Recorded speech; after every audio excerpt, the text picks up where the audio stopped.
Well, greetings, everybody. Welcome to Cinematic Conversations on a Thursday night. We have a really special discussion and we have a really special guest.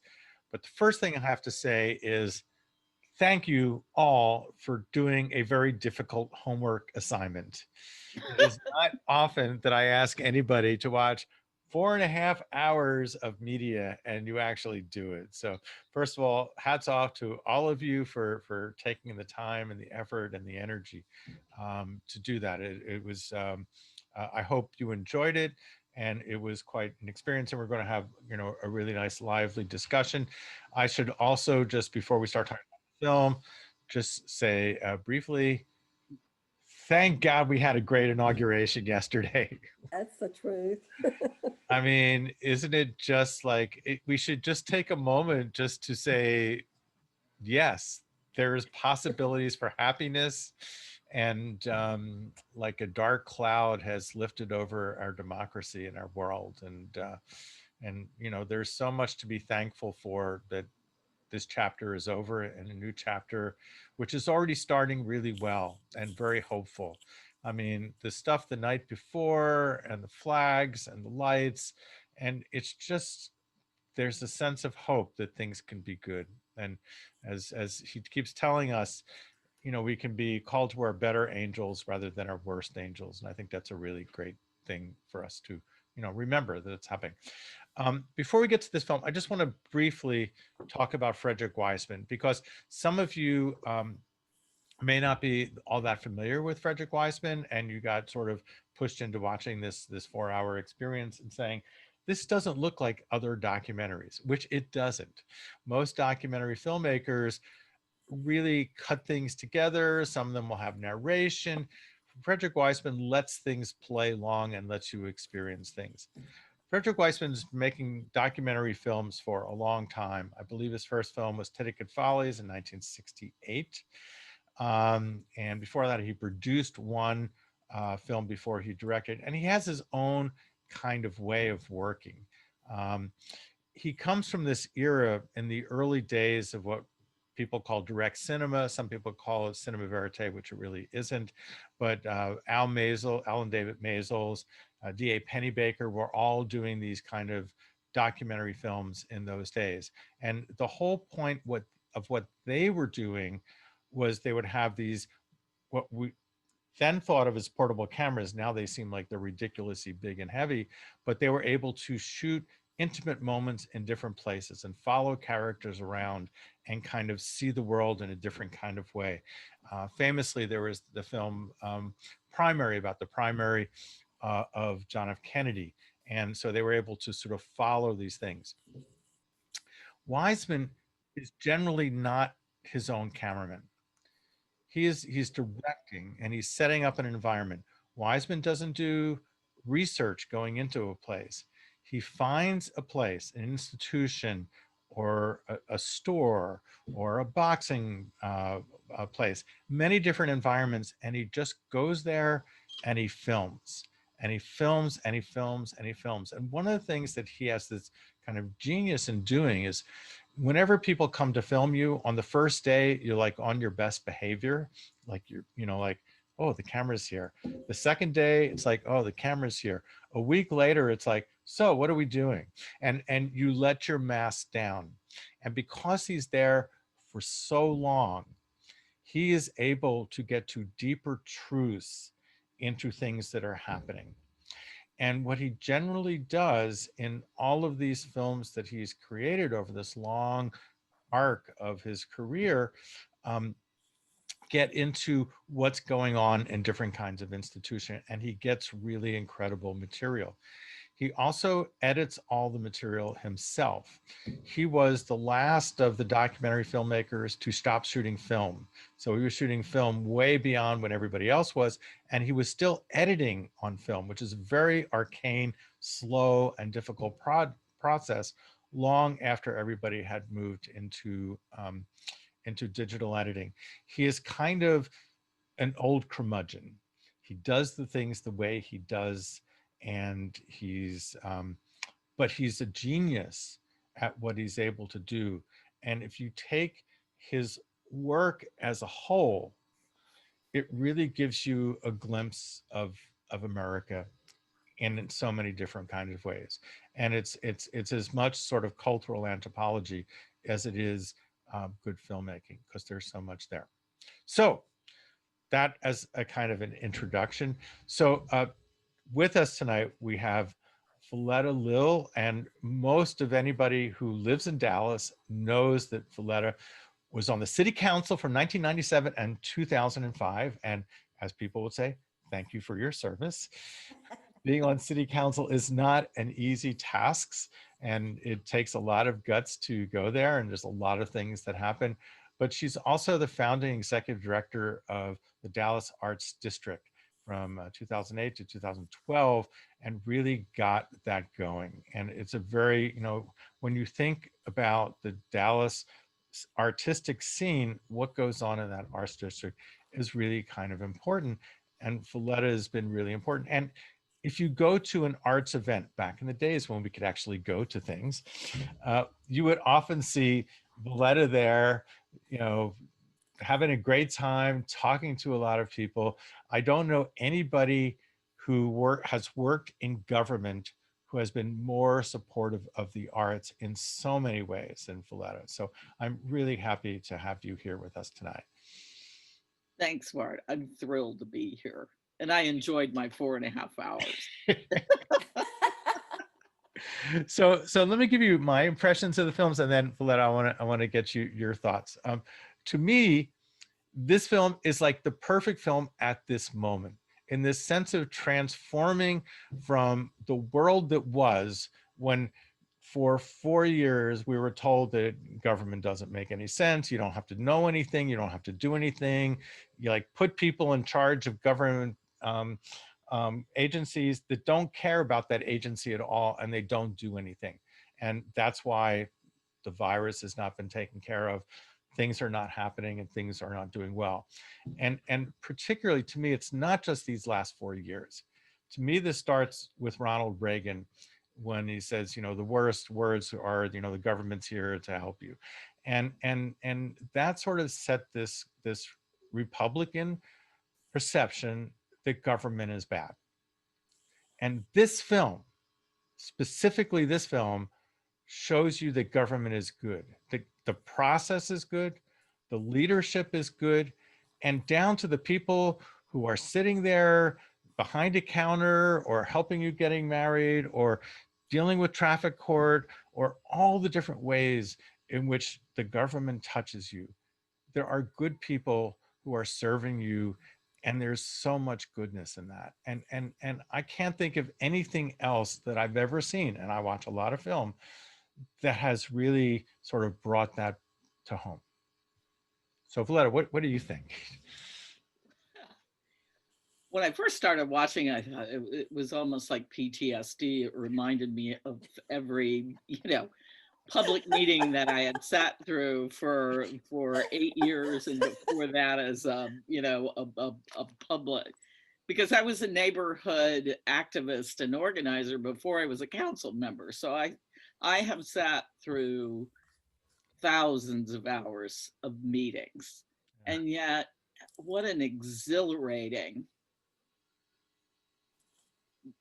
feeling to know that you make a difference or that you are making change. Yeah. And it's interesting you should bring up Reagan, because I came out of grad school um, with the intention in 1980, with the intention of working in the arena of public health, and educating the public about public health. And as soon as Ronald Reagan was elected and I graduated graduate school, my career was over before it even began. And so I have watched this denigration of government at literally every level by folks who say, bureaucrats, nobody cares, nobody listens, everybody's crooked, uh, on and on, which simply isn't true. And what this film brings to you is local government, which is the government closest to you. It's the government. You're more likely to know who your council member is, um, to have the services directly impact you, whether it's picking up your garbage, going to the library to get a book when you could go to the library and actually get a book, the arts, a building permit. Um, it really is the government closest to you. And I hope that people understand what they are paying for. So I think this really, unjudgmentally, this film allows you to see day-to-day government at work and people listening to you.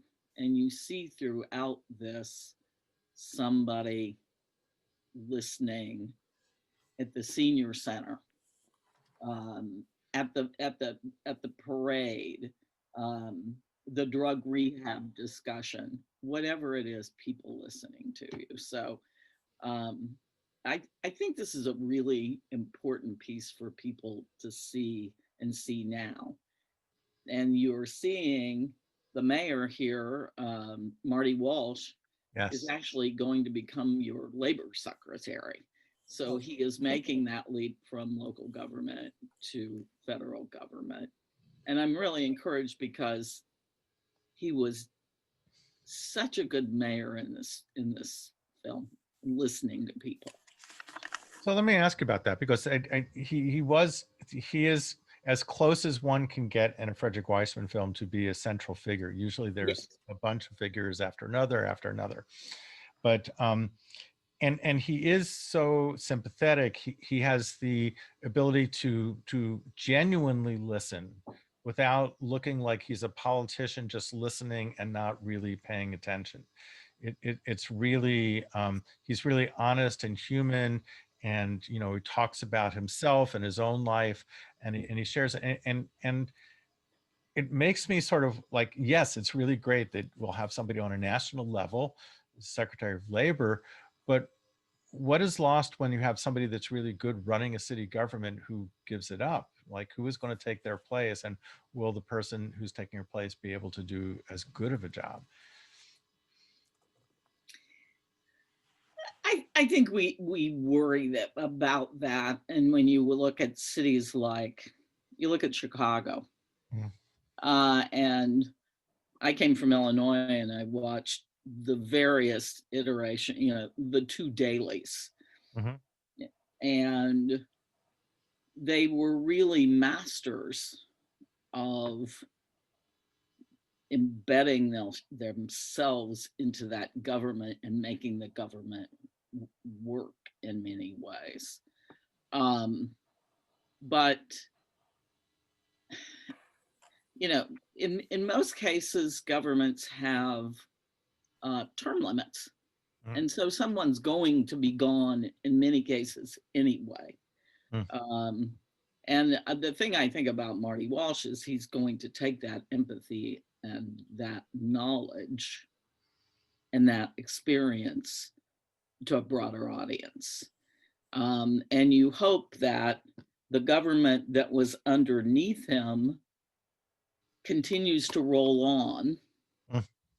and do its work as long as it's getting some support. I think the worst thing that you can have is somebody in leadership position who is constantly denigrating those below him. And I think you heard that from the new president, um, talking to his staff at the White House, for example. We all know people like that. That Right. just, I mean, you don't want them in your corporate job and you don't yeah. want them in government. It's funny. One time I was on a board and we were hiring somebody, and we just asked the receptionist, like, what was it like when the people called in who were candidates? And one of them was berating them really badly, and that person didn't get the job. Yeah.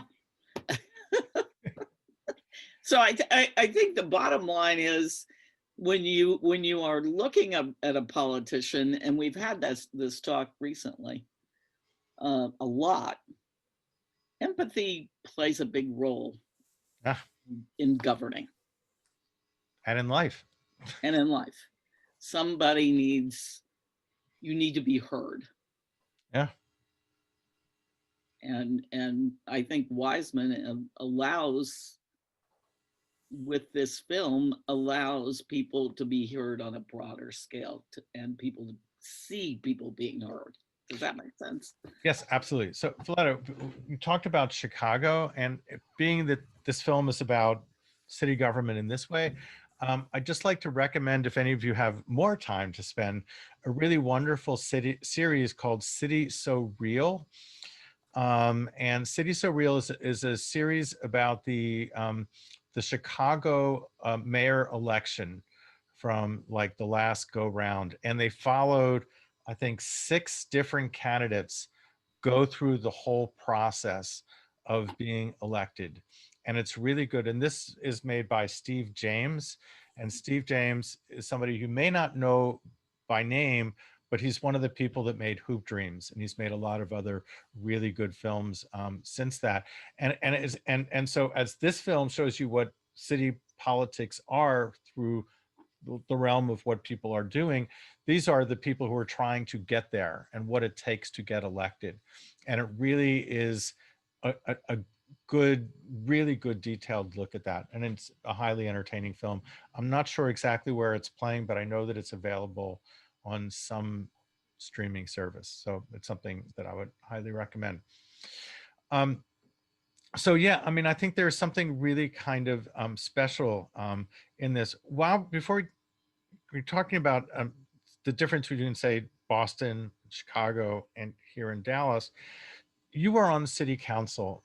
Can you talk a little bit about the difference between the Dallas city government and the role of city council and city manager and a mayor, and how that's different in, say, Boston, where this environment is? Yes, definitely. And Boston, we would be closer to Chicago. The mayor is all powerful. Um, the mayor, and in this, you see he had oversight of school districts. Chicago has an oversight of school districts. We're separate. We're the largest, city of Dallas is the largest with a city manager form of government. So there's an administrator, the city manager, and then the council acts as the board of directors. They Mhm. hire and fire 4 people, um, the city manager, the city attorney, the city auditor, and the city secretary. Everybody else reports up through those people. And they set policy and they adopt budgets. And the day-to-day work is not necessarily something that the council is directly engaged in, Hmm. as opposed to, or for that matter, more specifically, in a strong mayor city, Boston or Chicago. The strong mayor truly is a strong mayor. A, they're making direct decisions. In Dallas, the mayor's only power is really a persuasion, Mhm. and he or she is one of 15 votes. And they have the power to appoint committees, committee heads. And that, and to put something on an agenda. That's pretty much it. So So in, can I ask you a stupid question? yeah, Why is Dallas, with such a large city, have this system? And is it wise to have this system? I mean, I just don't know. I think Dallas periodically makes a decision whether they want this system. And it's been 15 years probably since we looked at it last time, and we'll probably make it again. Dallas and other major but smaller American cities have made the decision to be city manager driven, largely because they believe that that is a more efficient, less subject to corruption, Mm. clean form of government. That's debatable, um, but that's the reason that they believe it to be a more efficient, well-run form of government. Dallas is always thought of as a corporate city, and that would be a corporate Yeah, government model. that makes sense. So in your when you were in city council, you interfaced with a lot of city employees. And is the spirit that we saw in this film from so many places the same as what you noticed when you were working city council? I would say largely, definitely. I took the opportunity to, at one point, ride with the garbage truck for a full day. Are there any photos from that? I'm sure there are, and I had a little bandana tied on my head, but I wanted to understand how garbage got picked up in the city, because if people are going to complain, that's one of the bigger complaints. My Yes. garbage didn't get picked up today. Yeah. And I wanted to see how it was done. And these guys were so sweet and gentle with me, and they, every time I would ask somebody, will you come out to a meeting with me, to meet with the constituents, to talk like what you saw in this film, they would go, and they would patiently listen, and they would work with councils and neighborhoods and so forth. And I came through a system of neighborhood leadership in which I was interfacing with a council member, or city staff in many cases. And so my experience there was similar from that perspective as it was from a council member. Now, do those folks have the ability, if they don't like you, to do certain things? Yes. And if something doesn't get done or whatever, it may be the result. But people tend to be good, and they tend to want to do that job. They tend, even the guy who is a trash guy, in one case, one of my constituents threw away by accident in the trash an expensive pair of shoes after traveling, and it was a bag of shoes. And he called my office, and my assistant was able to call sanitation. They were able to radio the truck. They isolated the truck. The garbage guys got into it, and by the time that the man got there to pick them up, they were able to hand over his shoes. Wow. Wow. And it's That's that kind of amazing. thing that gives you true faith in government, that Yeah. somebody that the chain worked, that Yeah. it didn't just require one person. So, And the people thought it was value to worth it to find it, right. It's the values that this is a good thing, and I think that's kind of important. So Veletta, I'm really interested because you talked about, before you were on the city council, you were doing neighborhood activism, right? Right. So during the days when you're doing neighborhood activism, sometimes you're maybe in opposition to city things that are not doing the things that you Yes. want to do. And it seems to be, and there's that scene in the end which goes on forever with the community that is complaining and worried about having a marijuana place there, and that seems to me just like a million neighborhood meetings that people have that happen in every city all around the country. It's like there's something going on in the neighborhood, some people don't like it, and what are you going to do about it? And it goes on and along, and everybody gets there to hear what they have to say, and you can see like the true emotions of people on both sides of it. So in your experience, what is it like in both sides, coming from one side of the table and then being the city person on the other side of the table in those meetings, which you went to many of? I would caution any elected official that the first thing that you need to do, and we are hearing this right now from the Biden administration. If you're going to do something,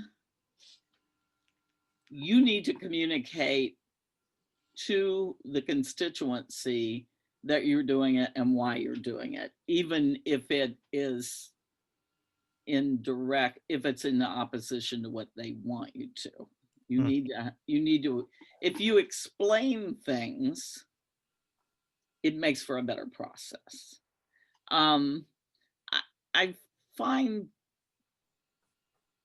the gears at City Hall move a little slower, so you have the ability to intervene Hmm. and to be patient and just keep, going back and saying, as a neighborhood person, well, I don't think this is good, and then come up with an alternative for another way, or Hmm. maybe we could do it this way to make sure that it's less impactful. Hmm. Um, that and zoning tends to bring out kind of the worst in people, and that Hmm. basically was what it was. Yeah. People are making a decision about the biggest investment in their lives, which is their home, Oh, and the impacts that having a drug rehab center will have in the neighborhood, or having a tall building in the neighborhood, which may, right. obstruct light, all of those things. People tend to be the most passionate about those things. And so, Right. So they'll be excited about having a nice big building in another neighborhood. right, But exactly. because everybody wants to have, growth and roads, and there are things that need to be have, but of course everybody is worried about what they are. But I think this thing about, coming in there, making your case, coming back, coming ideas. But I also think in the way that you explain something, even if it's something that people don't want or like, but explain what you're doing. But in this film, we see the mayor, and when he says things, you understand because we've been following him, and you see him, and you know that he's not lying to you. He's not Right. putting you on. And I think that there's a real difference, even when you don't agree with somebody, if they're honestly telling you why they're not doing it, and you believe what they're telling you is really the truth. And I think we can put up with that. It's a disagreement. We didn't win the election. You're doing it for an honest reason. You're not lying to us. We won't be happy, but we'll accept it. It's when you have people that are dishonorable, that are leaders, that things really become problematic. And you see what a good person at the head can do. It's like, who would not want to work for that man? Yeah. I'm ready to go to Washington and work for him. Right. Because you know that he's going to have the right instincts, and he's going to be able to go into a room, and he's going to be able to be honest and real with somebody. And I think that has some real value. Some of the other things I sort of wanted to talk a little bit about, the scene with the inspector, with the guy who is pretty lonely, and his life is falling apart, and he's got rats in there, and it's like, you think about what a building inspector's job is, Yeah. and it's not what that guy was doing in that moment. And it's like he was listening to somebody who just didn't have anybody to listen to him. I mean, he was doing what he was supposed to do. He took down all the information. He said, we're going to take care of this, we're going to do this. But that person took the care to listen. And part of your job in government may be therapist. you know, in a mild way. Um, because there are a lot of people in the world that just, as I said at the beginning, need to be heard.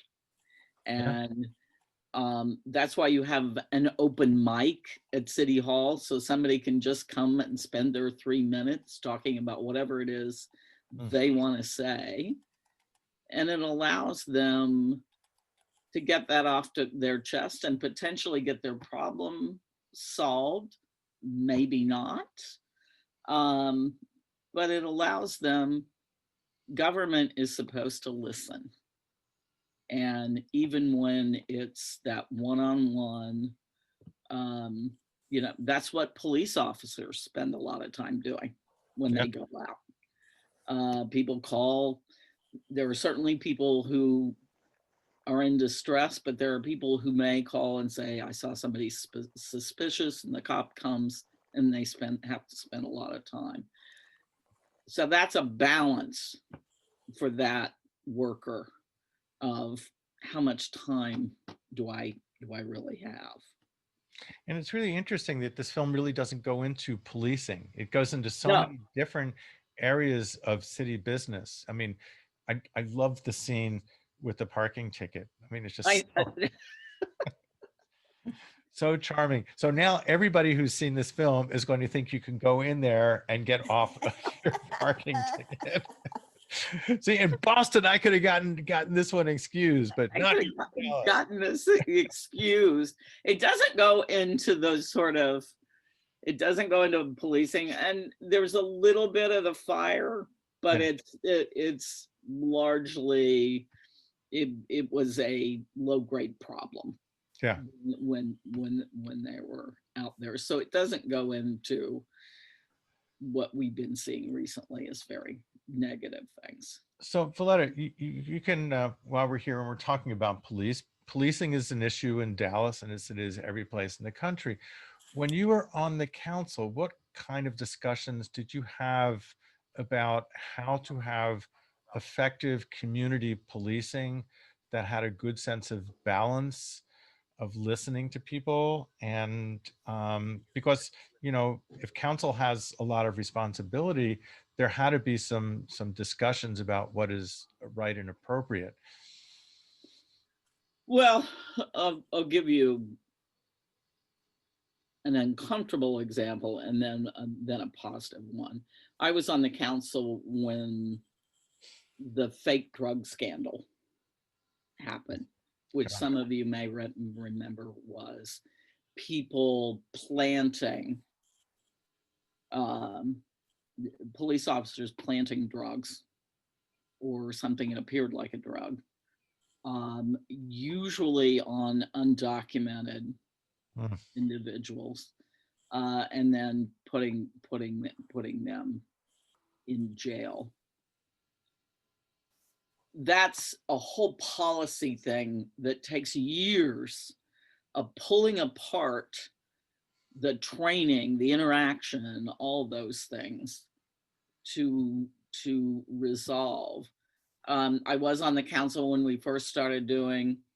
We used to just, the police used to just go out and pick up the homeless. Well, we started hiring social workers Mm. to go out and talk in advance, talk with the homeless rather, because much of the homeless, many of the problems and many of the issues are the result of mental health, their own poverty, that sort of thing, rather than And them drugs, and drugs, and drugs. But and alcohol. it's it's it sucks up a lot of resources and criminalizes their poverty and their addiction And for rather than this is so ahead of the time because now that's what everybody's talking about. that's what everybody's talking about. You know, The other thing that we worked on were um, training and LGBTQ, mm, having officers. You know, there was a time when people patrolled the crossroads, mhm. Throckmorton and Cedar Springs, who um, were not trained about the gay community. They did not. They were indeed causing more problems. So we were doing some of those kinds of things. But when people talk about defunding police, they're really talking about other social services, and we were doing some of that, and we need to continue to do that. And it depends a lot on your police chief, whether they're particularly interested in community policing and those kinds of things. Well, good, good. So before we get to some of the questions here, I couldn't have an opportunity to talk to Veletta and not talk about the arts, because it seems like that's so key to your existence. Exactly. So let me ask the sort of most broadest question of all. What is the role that a city should have in terms of artists and arts institutions, and why should the city be doing wonderful things like this?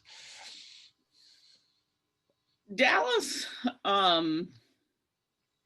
we have made a pivot from the time I was there to today. And when I was there, we had a tendency, we were finishing up a facilities plan. So we were building the buildings where the art was to occur. And we were also funding artists, but they tended to be performance artists and not as much in the visual realm. Mhm. And I was there when we did the last cultural plan, Mm. and we just did a cultural plan 2 years ago. And each cultural plan is an evolution of where the arts ecosystem is at that time. Mhm. And when I was there, we were building, and this cultural plan says nothing really. It says you have enough buildings, don't build any more buildings. Fund your artist and fund inclusivity, and make sure that the smallest artist has some means of funding from the city. Personally, I think the arts are is important to what a city funds as a police force, as a library system, and that the arts need to be connected to all those things. Yeah. There needs to be art in police stations. There needs to be art in jails, any of those things. And we have progressed over time. The first cultural plan, which was before me, was to say you need cultural hubs in the quadrants of the city, and essentially an arts center downtown. And then you had what you have at Fair Park. And then we built more centers and included more centers through 2005. And then we moved to funding art, and not, because more and more of the budget was being eaten up by Buildings. buildings, the cost of maintaining them and the Yeah. cost of heating them. And quite frankly, Dallas has an issue with maintaining its buildings. Well, And of you course, can, it's easy to get people to raise money to right, build an opera house and a theater center. I mean, everybody loves to, but who wants to pay the electric bill? I mean, how do you raise money for the electric bill campaign? Like, nobody wants to give money for that. And it's like the everyday running of arts organizations are hard to support. I mean, it just is.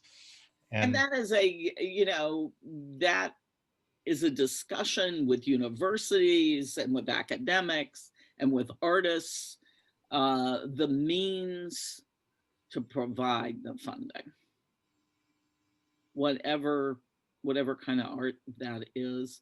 But it is difficult to see an I am paid, Meyerson Symphony Center or a Frank Lloyd Wright design theaters, Kalita Humphreys Theater Center, in horrible disrepair.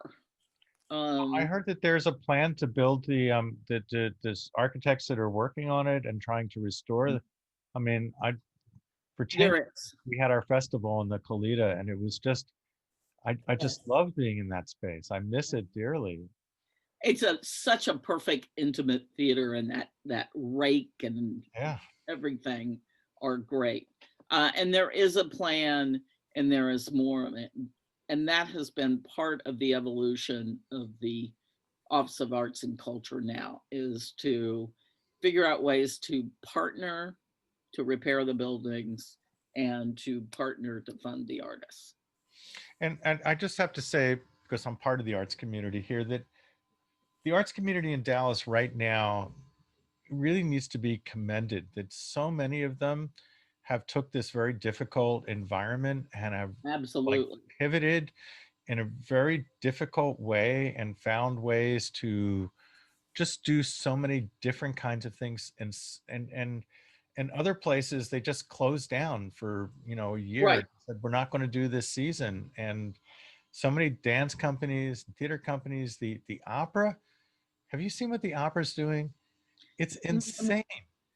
And what the symphony is doing, I mean, Yeah, they've been, whether it's taking trucks into neighborhoods yeah, or figuring out how to do a live performance so that you can go, even if it means, being separating and testing and all the things. We have collaborated as a community, and we have actually, I think, produced some great work. The Stuff Bruce Wood Dance Company, for yeah. example. I So, mean, good those first videos from Bruce Wood that got a lot of attention, that was shot with the dancer's iPhone, who shot it himself and yeah. edited himself. It is truly remarkable. And he didn't know how to do any of that beforehand. He just did some YouTube videos and figured out how to do it. And it's It, just, it just shows how creative Dallas is. It, yes, it shows the depth of our creativity. creativity and resilience. Yes. Because it's like when you're doing these from an organizational point of view, you have to have the artists to have the ideas, but also the executive directors and the board who say, let's shift what we were doing in the case of, say, Theater 3, who had taken the money they were going to do for their season, and they built a green screen studio in their theater. And now they're making television, which is just amazing. So Kay has been very, very patiently, or almost not patiently, because she wasn't smiling, but now she is, with her hand up with a question. So Kay, what do you have to say? I used to, for 25 years, I had a youth group of mostly immigrant children.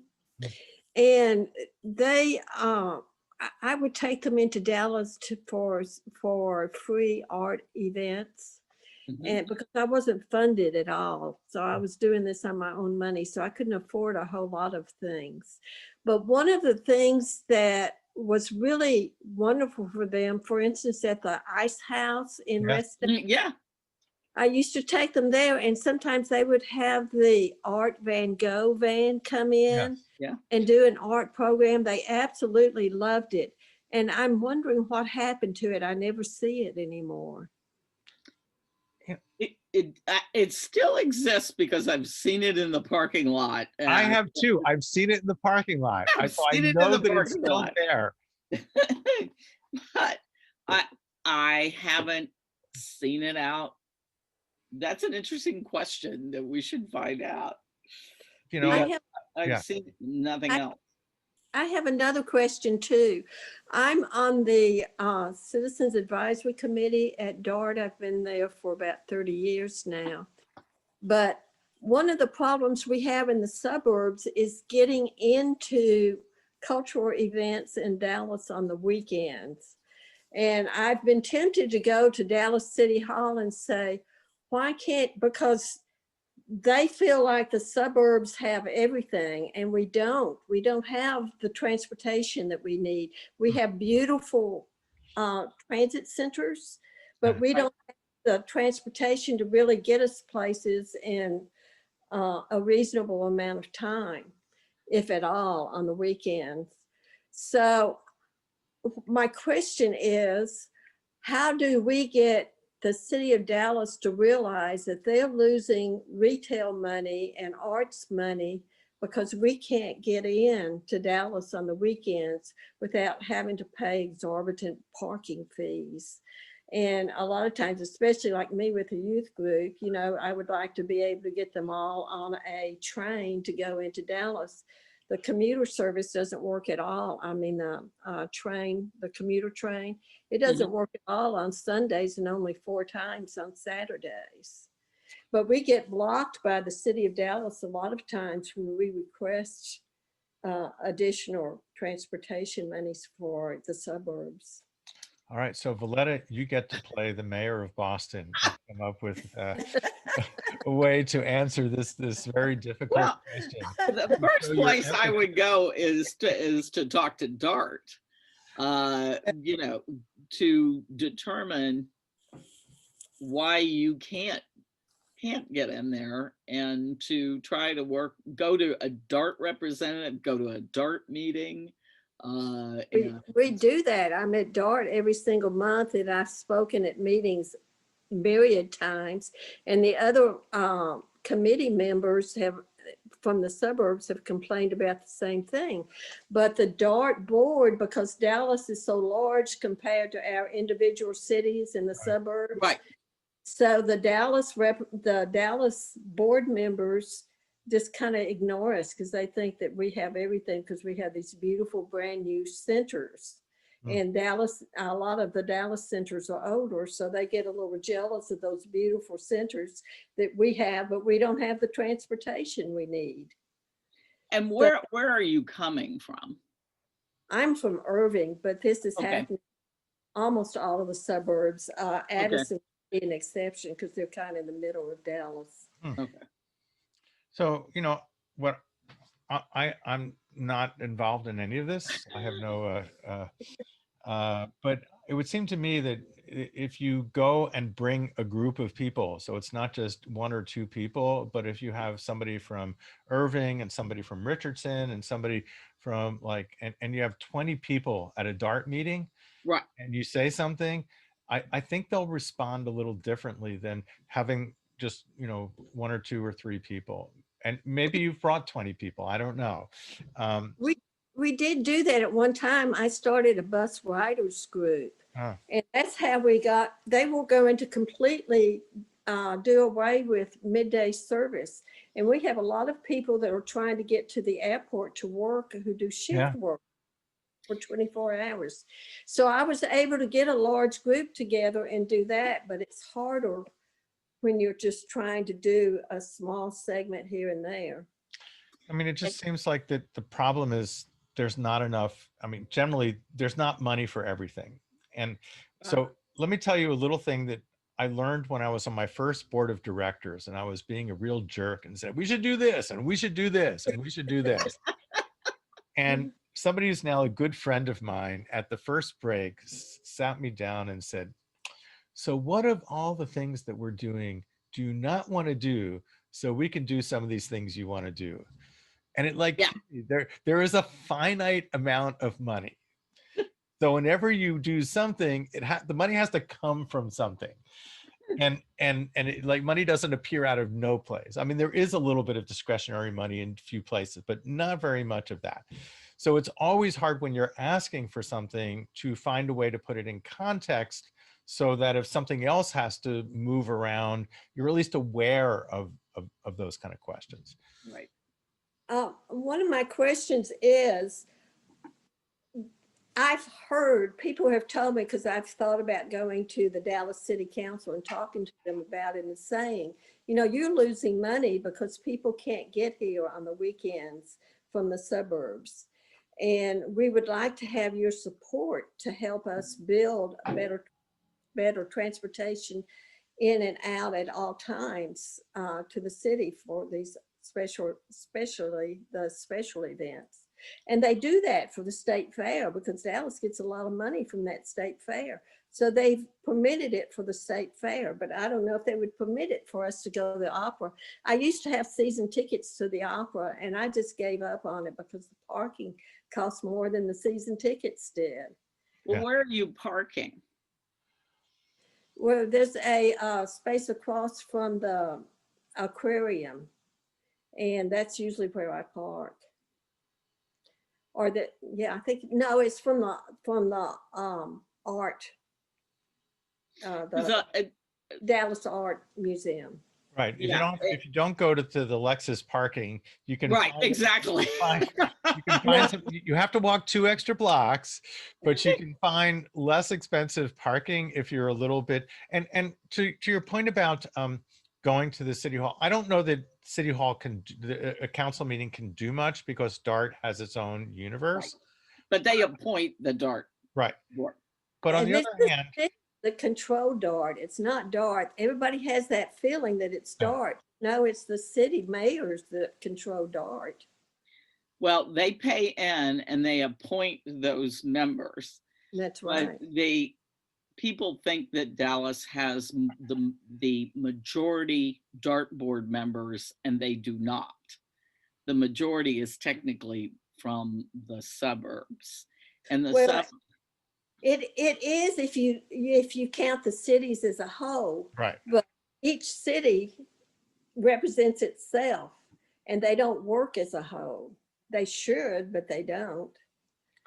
Well, yeah, they they tend to be, but there is one DART board member that is the last, that creates the majority, that is appointed by 2 different cities, one of them being Dallas and one of them being another city. And as a result, Dallas technically does not have a majority of the board. The other thing that other cities do is they don't have term limits for how long people stay on the board. And so the people who stay on the DART board for years and years, from 20 years, or Richardson or whatever, kind of know how the system works. Yeah. And they are able to sort of work with the other suburbs to get what they want. I would get to know the DART board members and invite them to come and meet with you. Invite one at a time to come meet with you. I was going to say the We same do. thing. You do that? Every now and then one will pop in, usually once or twice a year. You can get one to come. Yeah, go to the DART board meeting and figure out which is the most activist and most sympathetic to your cause, and then have that person come. Yeah. And turn them into your advocate. Invite them to dinner at your house. I'm serious.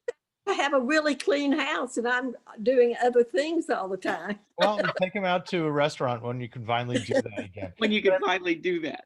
It's like try to make it, because in a meeting it's confrontational. It is. If you can find an informal setting to just sort of like talk about what it means to you and how why it is, and you're not like being you're just like, I just want to tell you what's going on, and get them to sort of be on your side informally. Sometimes that works as much. And the other thing about going to a city council meeting is there's time at a city council meeting when anybody can come in and talk. Exactly. And you never know who's going to be in the room and hear that and think, boy, I need to know something about that. So there's no harm, except you have to go down to City Hall and find a place to park, but there's no harm in, you may not, what the payoff of that might come 6 months later, but it might be that you've sort of touched somebody, and exactly. That could be a really good thing. I see that Roseanne has her hand up. Do you have something you want to say? I do, and I remembered to unmute this time. Yes, but you turned your camera off. Do I have to? No, you don't have to. It's okay. Okay, I just did. 2 things. One is in regard to attending meetings. I don't attend the City Hall Wednesday meetings, but I have attended the budget meetings that Yes. are typically held in different places. I go to the ones at the Moody Performance Hall, and those are very helpful. Yeah. And they have open mic opportunities Yeah. to ask questions there.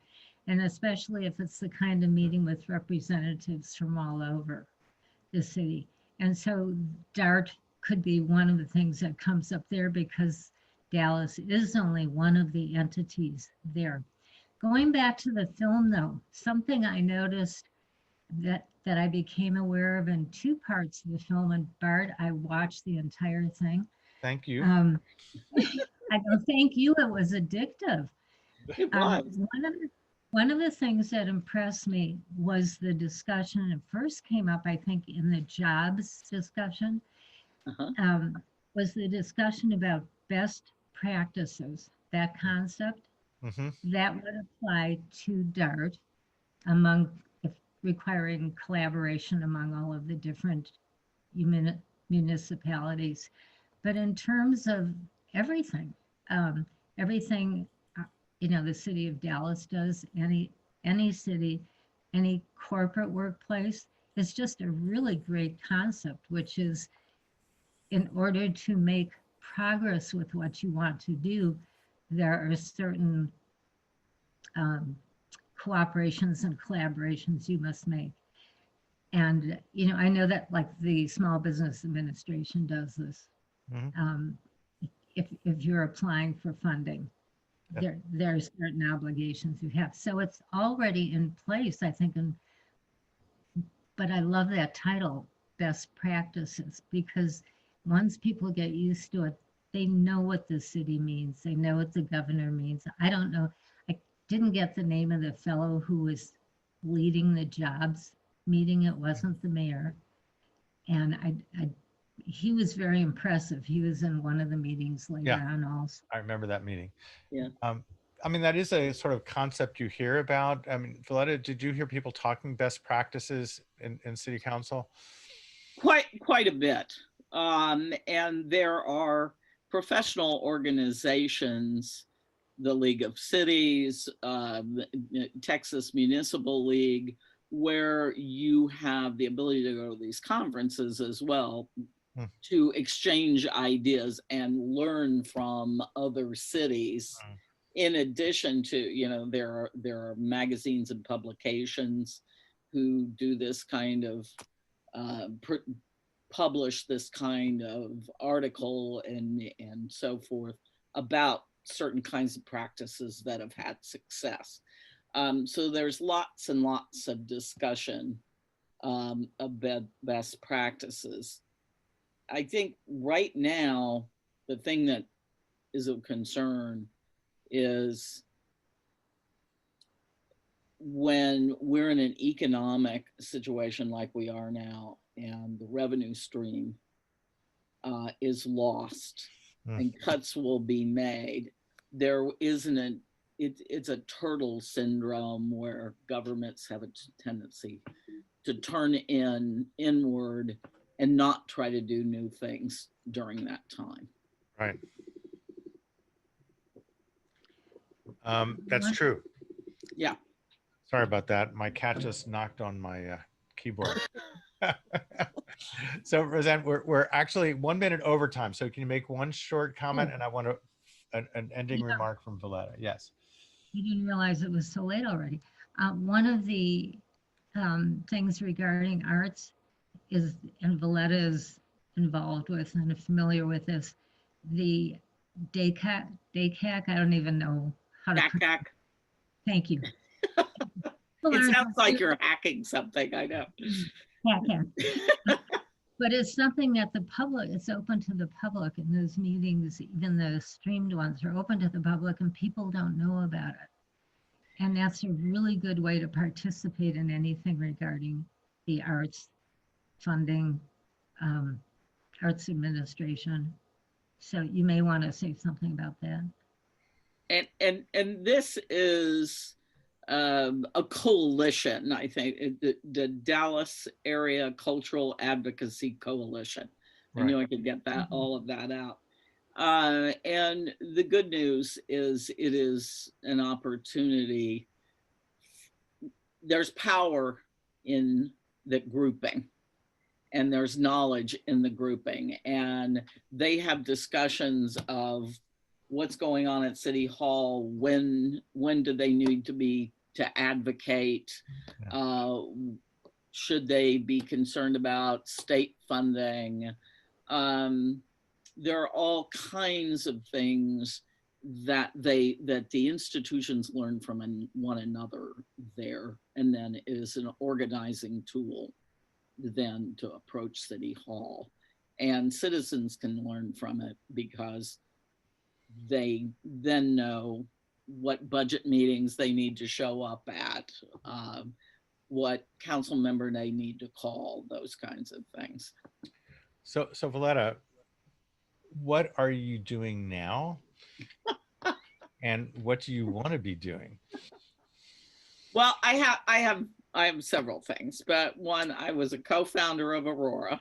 Yes. So that is always sort of back in my mind, and there'll be a thing Saturday night at City Hall, so you can come and see an installation. I sit on something called Fair Park First, so I am trying to save Fair Park. Yeah. And we have just, the original Arts District. Yes. And we've just completed a master plan, and now we'll be raising money. And I'm trying to save buildings out there. One of them being, we just redid the Hall of State, and I chair the Dallas Historical Society. So a beautiful building. Oh my God, that's a beautiful building. So I'm still trying to save institutions and spaces and the arts. So we need to this time it's at Fair Park. And just for my end of the corner of the universe here, as Fair Park is being adapted and as movie theaters are going to have trouble staying in business, there needs to be some place to show independent, foreign, alternative films that are, so one of these spaces should have a good screening space that could be available and, particularly serve the community around there. And okay. I think that could be really, really wonderful. Well, guys, we are 4 minutes over time, and I try to keep everybody to an hour. I know it just seems like it was only 20 minutes, but, way shorter than the movie. So I do want to tell you this. Normally, we do our cinematic conversations every Thursday night now that I'm teaching on Wednesday. But this week, we're doing something very different and special. We all had MLK weekend Monday.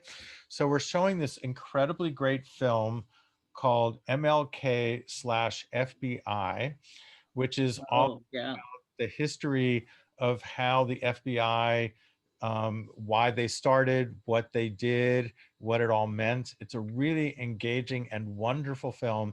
We're going to be doing this on Sunday night, and we're going to have the filmmaker, Sam Pollard, who, as well as directing a lot of very important, great documentaries, he is also was Spike Lee's editor on several projects as well. Mm-hmm. So that's going to be a very, very fascinating discussion, and that'll be Sunday night at 7:30.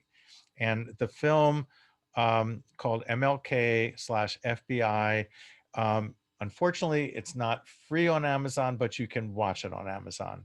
And it's a really good film. I think it's a really valuable bit of history. We all know that something was going on, but now you can actually know what was going on. Thank you, Veletta. It was so wonderful. I think this is the longest I've ever had a conversation with you, which is really wonderful. And thank you for that. And thank you for spending time, and your insights have just been really, really great. And I really, really appreciate you. Thank you for all you do, Bart. Okay. Thank you, guys. We appreciate you, and we'll see you on Sunday night. All right. Yeah.